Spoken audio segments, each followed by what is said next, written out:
मैं डॉक्टर सतीश दुबे आज आपको बताऊंगा न्याय। न्याय, जस्टिस, JUSTICE, जस्टिस। न्याय या जस्टिस जस्टिसिया से निकला है, JUSTICIA, जस्टिसिया। न्याय, जस्टिस, JUSTICE, जस्टिसिया, JUSTICIA, जिसका अर्थ होता है जोड़ना, बांधना,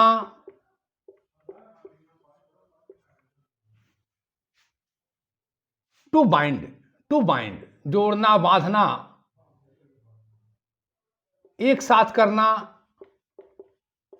इत्यादि, इसका अर्थ हुआ जोड़ना, बांधना, टू बाइंड। तो जस्टिस, JUSTIC, जस्टिस, जस्टिसिया, JUSTICIA, जस्टिसिया से आया है, जिसका अर्थ होता है बांधना, लगाना, जोड़ना, एक साथ करना। बारकर का मानना है कि न्याय मनुष्य के मानवीय संबंधों को संगठित व्यवस्था से जोड़ने का कार्य है। न्याय, बारकर का मानना है कि न्याय मनुष्य को मानवीय संबंधों की संगठित व्यवस्था से जोड़ने का कार्य है। मनुष्य के जो मानवीय संबंध हैं उनकी जो संगठित व्यवस्था है उससे जोड़ना है। तो न्याय का अर्थ है जोड़ना, टू बाइंड, लगाना, इकट्ठा कर देना, एक साथ ला देना। यह न्याय का मूल भाव है। न्याय के तीन बहुत महत्वपूर्ण चीज हैं। पहला, वैल्यूज, आदर्श। समाज में बहुत सारे आदर्श हैं। अच्छे व्यवहार करना, लोगों का सहयोग करना, सम्मान करना, इस तरह से बहुत ज्यादा मानवीय आदर्श हैं। तो आदर्श, मूल्य, पहले वैल्यूज, मूल्य के बाद औचित्य, लिजिटिमेसी। उन चीजों का जो हमारे मूल्य हैं उनका औचित्य क्या है, उनकी आवश्यकता क्या है, ये न्याय के लिए बहुत आवश्यक है कि वास्तव में ये ठीक है कि नहीं ठीक है। कोई व्यवहार हम कर रहे हैं, कोई हमारा सामाजिक मूल्य है, तो क्या वास्तव में वो ठीक है, ये देखना औचित्य होता है। तो मूल्य, समाज में बहुत सारे मूल्य हैं, जैसे एक दूसरे का सहयोग करना, सम्मान करना, उन्हें आदर देना, इत्यादि इत्यादि बहुत सारे मूल्य हैं सामाजिक। अच्छे व्यवहार करना। फिर इन सारे चीजों का कोई औचित्य है कि नहीं, औचित्य की कसौटी पे हम देखते हैं। औचित्य का मतलब होता है कि उचित है या नहीं। तो उचित कसौटी पे देखना ये न्याय का दूसरा पहलू है। और तीसरा, आदर्श, आइडियल बेस, आदर्श। क्या उससे हमारे समाज का हित हो रहा, कल्याण हो रहा है।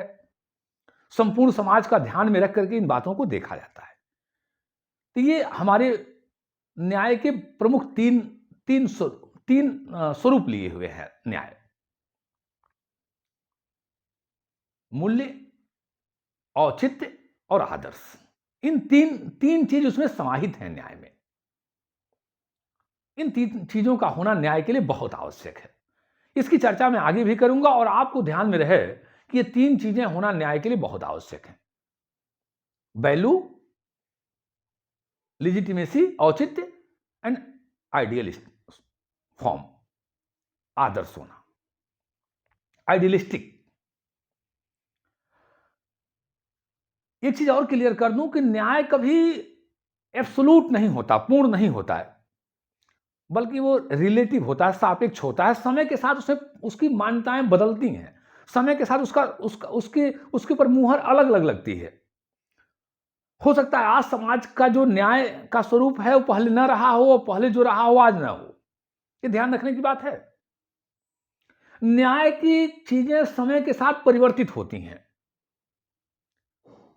जो आज चीजें न्याय नहीं लग रही हैं कल न्यायपूर्ण हो सकती हैं, जो कल न्यायपूर्ण नहीं थी आज न्याय किस्ती हो सकती है। यानी समय के साथ न्याय पर मुहर लगता है, समय उस पर मुहर लगाता है, टाइम अपनी मुहर लगाता है। न्याय एब्सोल्यूट नहीं है बल्कि रिलेटिव है, अकॉर्डिंग टू टाइम। समय के साथ न्याय अपनी मुहर लगाता है। समय बदलेगा तो न्याय का स्वरूप भी बदलेगा। ये थोड़ा चर्चा कर देना जरूरी था। अब न्याय को हम दो रूपों में लेते हैं, विस्तृत रूप में और संक्षिप्त रूप में। विस्तृत में जब हम न्याय की बात करते हैं तो हम बड़ी व्यापकता की बात करते हैं, जिसमें हम प्राकृतिक न्याय, सामाजिक न्याय, नैतिक न्याय, बहुत सारी चीजों को शामिल करते हैं, जिसमें मुख्य रूप से हम नैतिकता को भी ज्यादा शामिल कर लेते हैं, जिसकी चर्चा कभी प्लेटो ने किया था अपनी पुस्तक रिपब्लिक में। आगे भी हम इसकी चर्चा विस्तार से थोड़ा करने का प्रयास करेंगे। नैतिकता के स्तर पे, चेतना के स्तर पे बहुत सारा उसका रूप बढ़ता है। परंतु जब हम न्याय के संकीर्ण अर्थ को देखते हैं, संक्षिप्त अर्थ को देखते हैं, जो आज ज्यादा देखा जाता है, जो वास्तव में न्याय का स्वरूप हमारे सामने राज्य लाता है, वो आता है संक्षिप्त रूप में, कि जो कानून व्यवस्था है उसके अनुरूप सभी को पालन किया जाए, सभी उसका पालन करें और सभी को उचित व्यवस्था मिले। संक्षिप्त में हम न्याय की यह स्वरूप लेकर के आते हैं कि सभी को, समाज में सभी लोगों को उचित व्यवस्था मिले, कोई राज्य की सुविधाओं से एकदम वंचित न रह जाए, अपने जीवन की आवश्यकताओं से एकदम वंचित न रह जाए, और जो कानून है उस कानून के अनुरूप सबके साथ न्याय हो, सबको उसका पालन हो। ये महत्वपूर्ण चीजें आती हैं। तो हम ज्यादातर संक्षिप्त न्याय की तरफ ही चलते हैं, जिसका सबसे बड़ा आधार है कि कानून का पालन सभी के द्वारा हो, जो लोगों के जीवन स्तर को बेहतर कर सके। इस रूप में हम न्याय को ज्यादा लेते हैं। तो अब हम न्याय के स्वरूप को देखें तो न्याय की एक परिभाषा, बड़ी अच्छी परिभाषा मेरियम का है कि न्याय उन मान्यताओं और प्रक्रियाओं का योग है। मेरियम के अनुसार न्याय उन मान्यताओं और प्रक्रियाओं का योग है जिनके माध्यम से प्रत्येक मनुष्य को वे सभी अधिकार एवं सुविधाएं जुटाई जाती हैं जिन्हें समाज उचित मानता है। मेरियम के अनुसार न्याय उन मान्यताओं और प्रक्रियाओं का योग है जिनके माध्यम से प्रत्येक मनुष्य को वे सभी अधिकार एवं सुविधाएं जुटाई जाती हैं जिन्हें समाज उचित मानता है। क्योंकि हमारा जो पढ़ाने का स्वरूप है वो पॉलिटिकल साइंस के स्टूडेंट हैं, और पॉलिटिकल साइंस के स्टूडेंट को एग्जाम में लिखना भी है। तो लिखना है तो हम जो बोलते हैं उसको आप 1 to 1 पॉइंट नोट कर सकते हैं और एग्जाम में उसको आप लिख सकते हैं, थोड़ा विस्तार कर देंगे। और कभी कभी आप चाहें तो इसका स्क्रीनशॉट भी ले सकते हैं इसका, क्योंकि मुख्य पॉइंट हम लिख देते हैं तो स्क्रीनशॉट भी आप ले सकते हैं, और जो हम पॉइंट आपको बताते हैं, विशेषता, आलोचना, उसको आप नोट करके एग्जाम में लिखेंगे। तो आपको दोनों चाहिए, थोड़ा रिटन भी हो और मौखिक रूप से भी हो। इस नाते हमको एक सुझाव मिला कि थोड़ा सा ब्लैक बोर्ड का भी प्रयोग किया जाए। तो अब हम चलेंगे न्याय के। इस नाते मैं आपसे कह रहा हूं कि हमको अपने सुझाव भी देते रहिए। न्याय के पूर्व और पाश्चात्य स्थितियों में, हम दोनों स्थितियों में देखें तो न्याय का स्वरूप विद्यमान रहा है। हम पहले पाश्चात्य भारतीय चिंतन की बात करें। पाश्चात्य भारतीय चिंतन में शुक्र हो, महाभारत हो, हमारे बहुत सारे धर्म ग्रंथ हो, उपनिषद हो, सब में न्याय की बड़ी विस्तार रूप से चर्चा है। मनु ने तो आज जो पाश्चात्य चिंतन में न्याय में फौजदारी और दीवानी तरह के मुकदमों और केसों का अलग अलग बंटवारा किया गया है, दीवानी मुकदमे और फौजदारी मुकदमे, दीवानी न्यायालय, फौजदारी न्यायालय इत्यादि की बात जो आज पाश्चात्य चिंतन में किया जा रहा है, पाश्चात्य व्यवस्था में किया जा रहा है, ये बहुत पहले मनु ने हमारे यहां इसकी बात कही है, मनुस्मृति में, बहुत पहले। अब आप सोच सकते हैं कि भारतीय प्राचीन चिंतन कितना समृद्ध रहा है न्याय को लेकर के। आचार्य कौटिल्य ने कहा कि न्याय किसी राज्य का आधार होता है। Justice is the basis of state. अगर जस्टिस नहीं होगा तो राज्य समाप्त हो जाएगा। ये मानना है चाणक्य कौटिल्य का कि अगर न्याय नहीं होगा तो राज्य समाप्त हो जाएगा। राजा का सबसे बड़ा कर्तव्य है, राज्य की सबसे बड़ी जिम्मेदारी है कि वो न्याय प्रदान करे, और न्याय करते समय कोई भेदभाव न करे, लोभ, लालच, मादकता, उन्माद, शक्ति का दुरुपयोग कहीं कुछ न करे।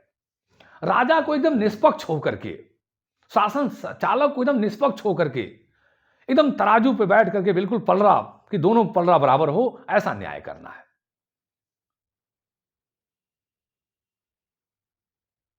तो आचार्य चाणक्य ने न्याय को बहुत ही महत्वपूर्ण माना है प्राचीन भारतीय राजनीतिक चिंतन में।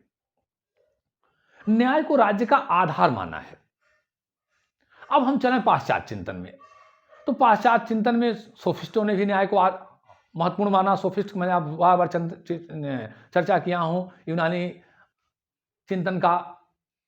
सोफिस्ट मतलब प्राइवेट टीचर, उस समय बहुत ही प्रतिभा संपन्न थे। सुकरात ने न्याय को बहुत बड़ा आधार माना।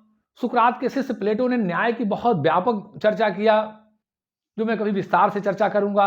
हालांकि प्लेटो का जो न्याय है वो नैतिक न्याय, मानव जीवन के पक्ष से संबंधित न्याय, मानव समाज में सहयोग पर आधारित स्वरूप की बात करते हैं।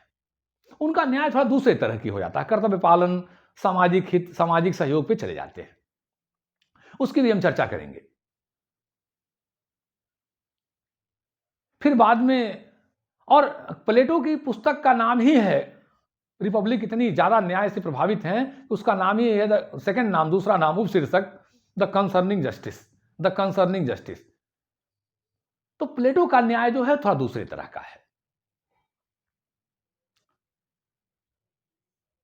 थोड़ी सी हम चर्चा प्लेटो के न्याय की हल्की सी कर लें, कि प्लेटो अपने न्याय की चर्चा में जो उन समय सोफिस्ट हैं उनसे, उनका एक डायलॉग है, उस डायलॉग वे में उस पुस्तक को लिखी गई है, द रिपब्लिक को। एक सोफिस्ट है सिफालस, वो कहता है सत्य बोलना और ऋण चुकाना न्याय है। एक है पॉलीमाकस, वो कहता है कि उचित व्यवहार करना न्याय है। एक सोफिस्ट है थ्रेसिमेकस, शक्तिशाली का हित ही न्याय है।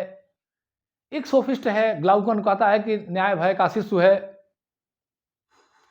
और अंत में प्लेटो कहते हैं कि न्याय क्या है, व्हाट इज जस्टिस। मैं कभी विस्तार से चर्चा करूंगा, मैं करना चाह रहा हूं, लेकिन आज बहुत संक्षिप्त चर्चा, कि प्रत्येक व्यक्ति अपनी योग्यता एवं प्रतिभा के अनुसार कार्य करे। प्लेटो का मानना है कि प्रत्येक व्यक्ति अपनी योग्यता और प्रतिभा के अनुसार कार्य करे, उसमें अपना सब कुछ लगा दे, पूरी क्षमता लगा दे, और ऐसा करते हुए दूसरे के काम में हस्तक्षेप न करे, यही न्याय है। तो प्लेटो का जो न्याय है उसकी एक लाइन परिभाषा है कि प्रत्येक व्यक्ति अपनी योग्यता और क्षमता के अनुसार कार्य करे। हर व्यक्ति की अपनी योग्यता है, क्षमता है, प्रतिभा, उसके अनुसार कार्य करे, उस कार्य में अपना सारी शक्तियां लगा दे, पूरी ऊर्जा लगा दे, अपना सब कुछ लगा दे, और ऐसा करते हुए दूसरे के कार्य में हस्तक्षेप न करे, यही प्लेटो का न्याय है। प्लेटो ने मनुष्य के आत्मा को 3 रूप दिया, विवेक, शौर्य और तीसरा। समाज का 3 वर्ग माना, शासक वर्ग, बौद्धिक वर्ग, शासक वर्ग, सैनिक वर्ग और उत्पादक वर्ग। 3 वर्ग, शासक वर्ग, सैनिक वर्ग, उत्पादक वर्ग। शासक वर्ग और सैनिक वर्ग को उन्होंने अभिभावक वर्ग कहा। तो इस आधार पर उन्होंने समाज में एकता और सहयोग, सामंजस्य लाने की बात कही। उनका न्याय थोड़ा दूसरे तरह का न्याय है। आज का ये जो न्याय का पहलू है कानूनी न्याय का, ऐसा नहीं है। उन्हें थोड़ा हम कभी फिर विस्तार से चर्चा कर लेंगे। अरस्तु ने एक न्याय की अलग चीजें दिया।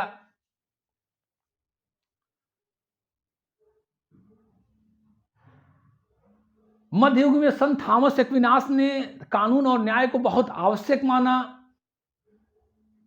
तो पाश्चात्य चिंतन हो या पूर्व चिंतन हो, न्याय बहुत महत्वपूर्ण है, बहुत आवश्यक है। मेरे कहने का अब तक तात्पर्य यह था कि बहुत महत्वपूर्ण है, बहुत आवश्यक है। अब हम चर्चा करेंगे थोड़ी कि न्याय के प्रकार क्या हैं, काइंड्स ऑफ जस्टिस। न्याय का स्वरूप कैसे कैसे हमारे सामने आता है। तो पहला है कानूनी न्याय। कानूनी न्याय,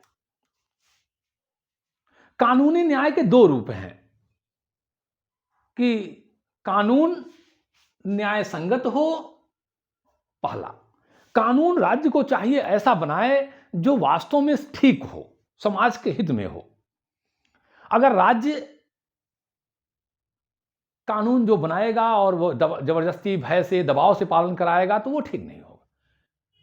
तो कानून न्याय संगत हो, कानून जो बने वास्तव में समाज अपनी स्वेच्छा से, अंतरात्मा से, चेतना से अपना मुहर लगाए, उस पे न्याय संगत हो, उसमें न्यायप्रियता हो।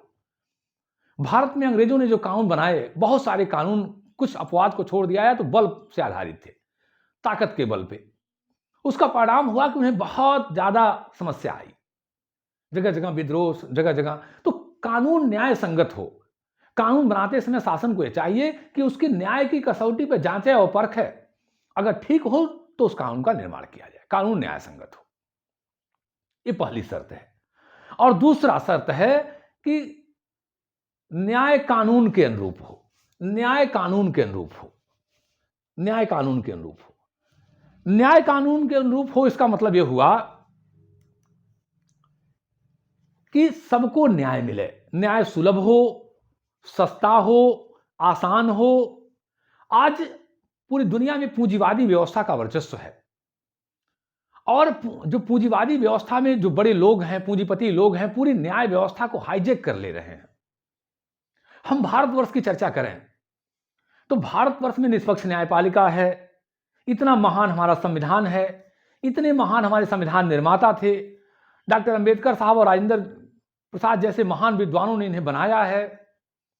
सब कुछ बहुत बढ़िया है, लेकिन कानून हमारी बहुत जटिल है, कानून की प्रक्रियाएं जटिल हैं, आम आदमी के समझ से मुश्किल है, न्याय बहुत खर्चीला है क्योंकि बहुत डिले हो रहा है, बहुत लेट हो रहा है।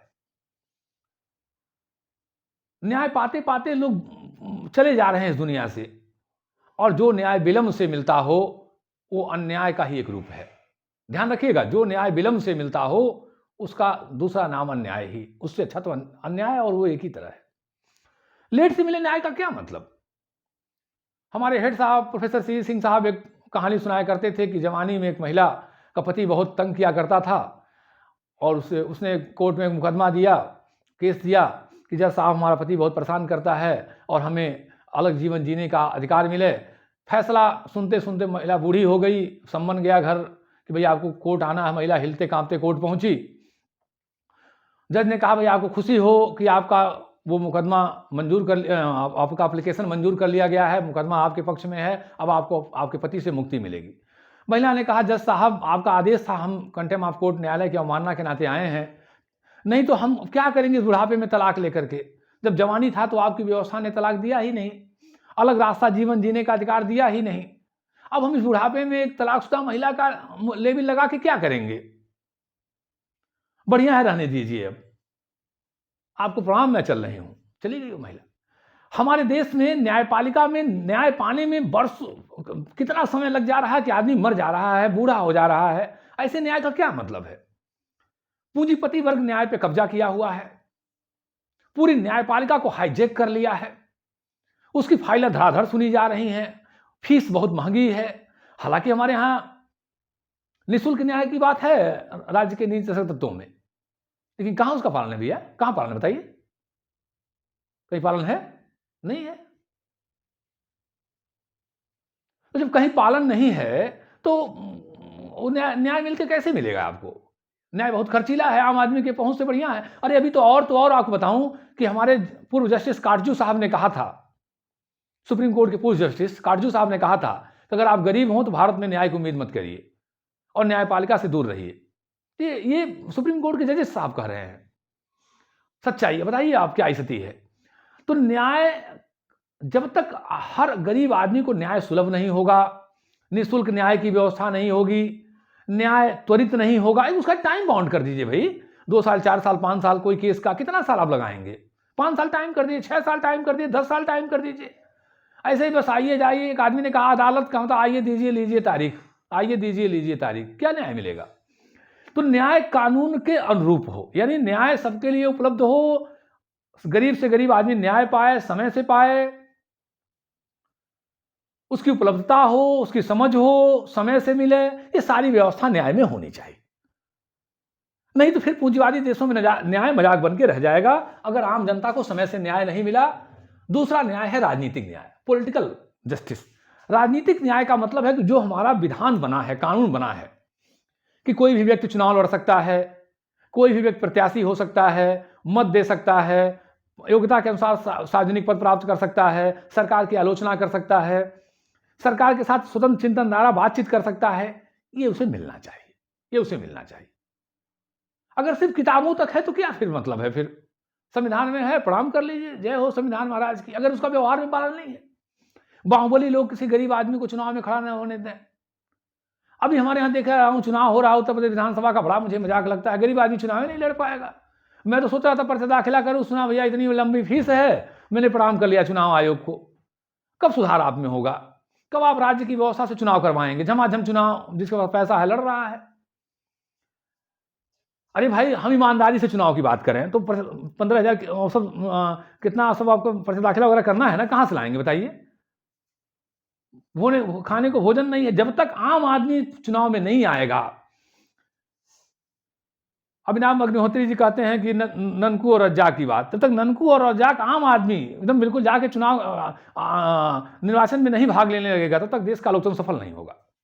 उसके लिए राज्य को चाहिए कि खुद अपनी सारा खर्चा वहन करे, खुद खर्चा वहन करे। ये मेरा चुनाव आयोग से निवेदन है, भारत सरकार से निवेदन है।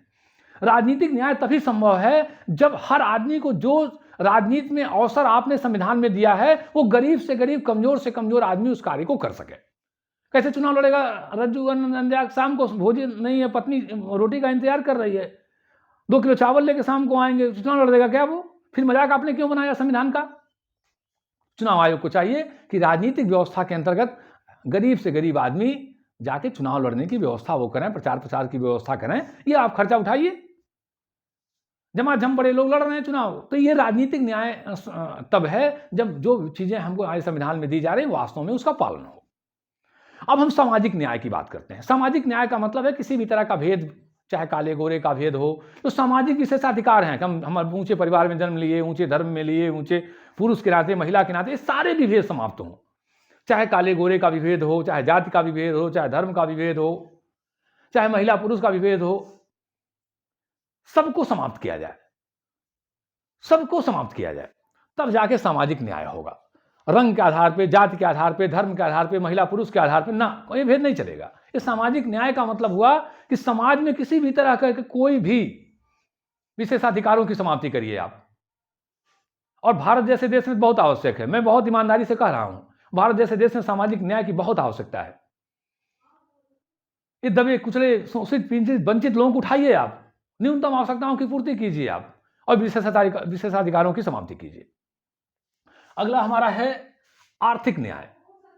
आर्थिक न्याय का मतलब सबको अपने आर्थिक गतिविधियों का संचालन का पूरा अवसर मिले, पूरी सुविधा मिले, मनपसंद व्यवसाय चुने, सबके न्यूनतम आवश्यकताओं की पूर्ति हो। नहीं तो बड़े लोग छोटे लोगों को खा जाएंगे, उनकी प्रतिभाओं का विकास नहीं होगा, वो वंचित रह जाएंगे, समाज की मुख्य धारा में नहीं आएंगे, फिर वही देश के लिए विध्वंसकारी गतिविधियों में शामिल हो जाते हैं, जाने अनजाने में बहुत सारा अपराध करते हैं। उनके लिए अच्छी शिक्षा केंद्रों की, स्वास्थ्य की, सिंचाई की सुविधा, रहन सहन, आवास, भोजन, सारा काम आप करिए। उनके साथ आर्थिक, कम से कम उनके न्यूनतम आवश्यकताओं की पूर्ति कीजिए। दमित हैं, शोषित हैं, अरे रोक लगाओ ना यार। हमारे यहाँ सरकार बड़ी अजीब, गरीबी रेखा तय करती है।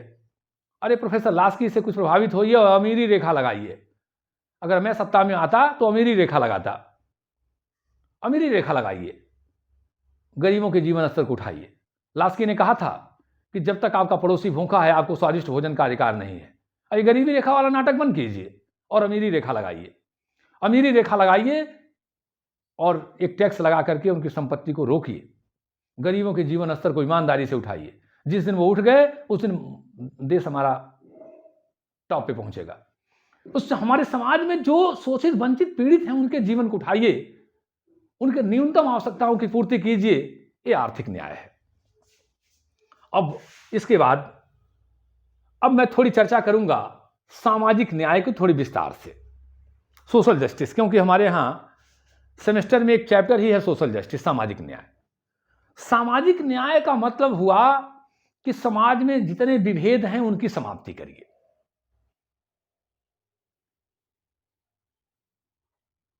कोई किसी का शोषण ना करे, कोई भेदभाव न हो, कोई व्यक्ति इतना संपन्न न हो कि दूसरे के जीवन को, दूसरे के संपत्ति को, दूसरे के व्यक्तित्व को प्रभावित कर सके।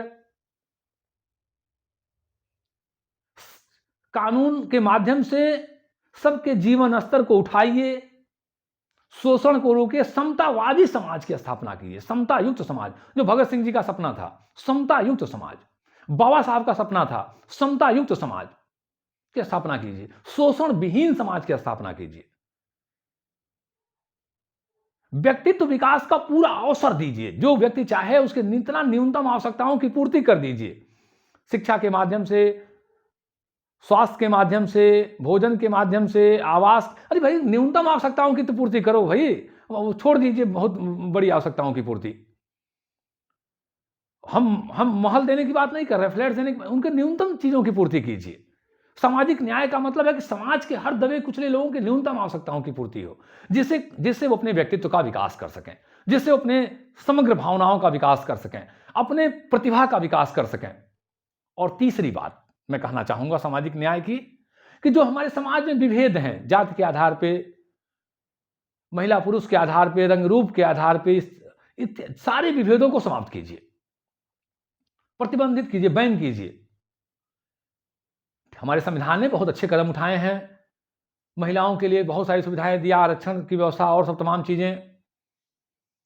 अनुसूचित जातियों जनजातियों के ऊपर बहुत सारे सीटों का रिजर्वेशन, शिक्षा में, नौकरी में, पार्लियामेंट वगैरह में, विधानसभा विधानमंडलों में, ये सब अच्छी बातें हैं, अच्छी बातें हैं। लेकिन अभी भी बहुत कुछ करने की जरूरत है कि जो हमारे समाज के दबे कुचले पीड़ित लोग हैं, वैसे दुनिया के स्तर पे सामाजिक न्याय का मतलब, जो जहां भी दुनिया के स्तर पे सामाजिक भेदभाव है, कहीं काले गोरे का भेद है, कहीं महिला पुरुष के साथ है, कहीं जातीय आधार पे है, कहीं धार्मिक आधार पे है, कहीं सामाजिक आधार पे, जो शोषित वंचित पीड़ित दमित हों, उनको न्याय दीजिए, उनके जीवन स्तर को उठाइए, जिससे वो अपने व्यक्तित्व का ठीक से विकास कर सके, अपनी शक्तियों का विकास कर सकें, समाज और राज्य के मुख्य धारा से आ सकें,